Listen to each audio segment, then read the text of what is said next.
In parts, obviously, by the sea, on the coasts, we have lots of stories of the Selkies, also of the Kelpies in our lochs, and just occasionally mermaids. So I thought I would tell you a story about a mermaid. This story comes from Caithness, and it's the story of a young lad called Duncan. Now, Duncan, as you might imagine, was a fisherman.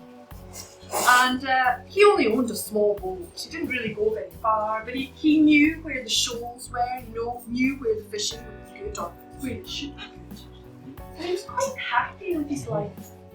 He lived outside of one of the villages, but he would go in for the dances. He would go in to socialise. But mostly, he was quite happy in his fisherman's cottage on his own. It meant that he could please himself about when he went out to the fish and when he came back again and how much he needed to catch. And Duncan prided himself on knowing the coves and the shores, the rocks, like no other. He was always safe. Even the worst of the weather didn't deter Duncan. He knew the landscape so well. And so it was that one evening, in late summer, Duncan was rowing back. He had caught everything he needed. Really, he'd just been out enjoying the peace and watching the sunset. And now he was rowing back quite happy. When there, silhouetted on a rock, he saw a figure. Could it be?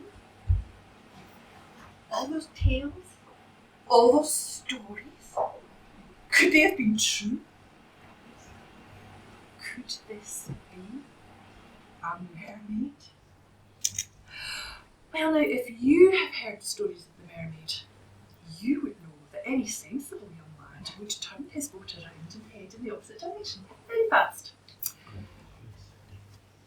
But Duncan was curious. He was curious. He was young. And he was brave. And there, on the rock, was the most beautiful, beautiful young woman.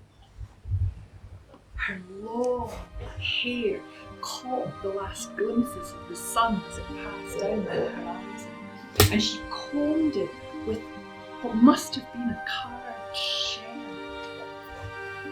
And all the time she hummed and she sang. And she sang to the waves as they lapped against the rock that she sat on. Duncan rode as close as he could. And then their eyes met. And Duncan was smitten. How could he not be? This beautiful creature singing her song and combing her hair.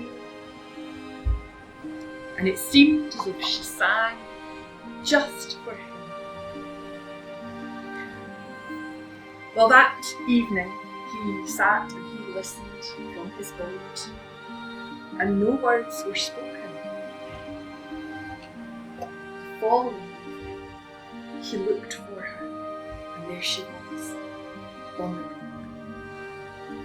And the next, and the next, and it became a regular pattern for them to meet.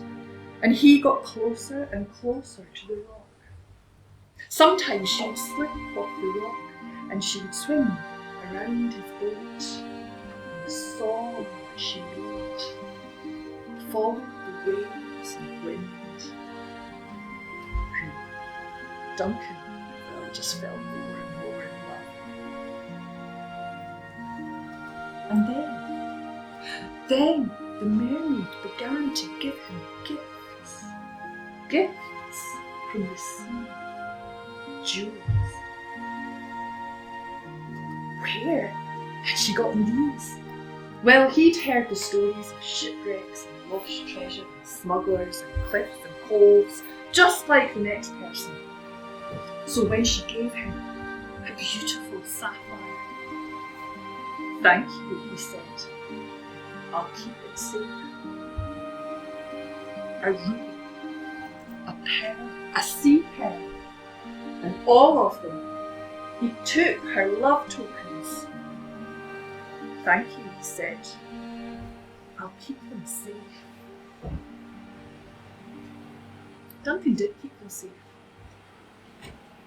In fact, when he had collected enough, he took them to the town and he had a jeweller string them into the most beautiful necklace. And then he went to the local dance and he gave them to a girl called Margaret. Margaret could not believe the gift that he'd given her. This was the most incredible gift. Margaret didn't look at any of the other lads again. She only had eyes for Duncan. Duncan and Margaret danced the night away, and there was an unspoken promise made between them. The next evening, when Margaret had finished all her work, she walked along the shore as the sun was setting, and she admired her beautiful, beautiful necklace of precious jewels. And the last rays of the sun caught them and sparkled. And there, on the rock, the mermaid saw her gifts. Her gifts had been given to another, a mortal woman. Her anger burned. She did nothing to Margaret. The jewels meant nothing to her. She had plenty, but the betrayal was something else. She knew what she would do. The next evening, Duncan rowed around the coast to the rock. And there she was, sitting as she always was, combing her hair and singing that song.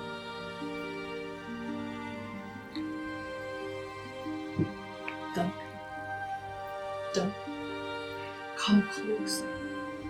Duncan, these gifts I have given you, they're but nothing compared to what I have. And you've been coming to see me for months now.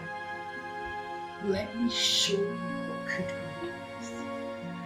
Let me show you the riches that I can give to you." Well, thought Duncan, more riches? "Oh yes," she said, "yes. I have a cave just around the cliff there. It's full of all that's washed up from the great galleys and the ships. There's gold and there's goblets, there's jewels, there's chains. Chains of gold and silver.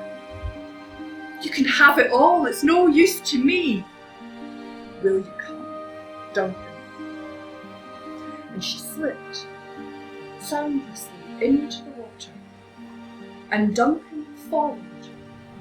Her beautiful hair as it spilled out in the waves as she led his boat around the cove and into an inlet that he, for all his knowledge of that coastline, had never travelled before. But she knew the ways.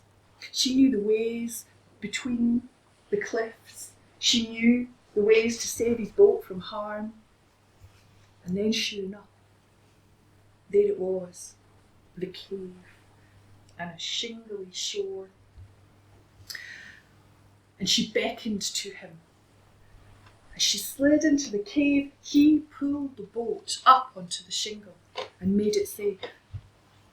And then he stepped into the cave, and it was just as she'd said.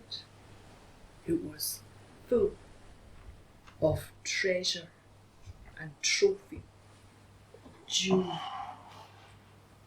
doubloon. His eyes, they couldn't settle on anything. It was so much. He lifted one goblet, he lifted one chain, and she said, Duncan, relax. Settle yourself. This is all yours if you want it. Come here, Duncan. Lay your head in my lap, and we'll just enjoy our time. And young Duncan did so. He laid his head in the mermaid's lap, and she began to brush his hair with her comb. And she began to sing. And she sang. She sang the song of the waves and of the wind carrying through the cave. And Duncan slept. And as he slept, the mermaid pulled the chains and she wrapped them around Duncan's sleeping form. And when she had finished, she slipped back soundlessly into the sea and she pushed off the boat.